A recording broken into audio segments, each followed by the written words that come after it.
বাংলাদেশের কোন জেলার পাত্র বিয়ে করতে আগ্রহী আছেন? আমি চাঁদপুরের মেয়ে, চাঁদপুরের বা ঢাকার হলেও হবে, কিন্তু ঢাকার ছেলে ভালো না। না না, ঢাকার ছেলে অবশ্যই ভালো না, কারণ ওরা তো স্থানীয়, আজকে এই মেয়ে দেখে কালকে ওই মেয়ে দেখে, মানে নতুন নতুন দেখে, তাদের ভালো লাগে অনেকটা। একজন নারী স্ত্রী হিসেবে বিয়ের পর সংসারে কোন কোন গুণগুলো থাকা উচিত? আদর্শ বউ হওয়া উচিত, মানে ভালো পর্দাশীল ভাবে যে চলাফেরা করে, এরকমটাই তো একটা হাজবেন্ড অ্যাকসেপ্ট করে।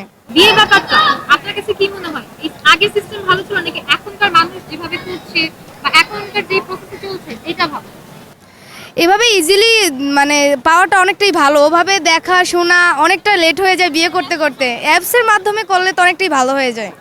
90%ই উপকারী, কারণ মানে অনেক ক্ষেত্রে যে আমরা যে দৌড়াদৌড়ি করে যে মেয়ে দেখা হয় ছেলে দেখা হয়, এতে তো অনেকটাই অসুবিধা হয়ে যায়। এভাবে যদি অ্যাপসের মাধ্যমে পাওয়া যায় তাহলে তো সবার জন্য অনেকটা সুবিধা হয়। ফ্রিতে রেজিস্ট্রেশন করি, নিজের বিয়ে নিজে করি। অনেক ধন্যবাদ আপু, কথা বলে ভালো লাগলো।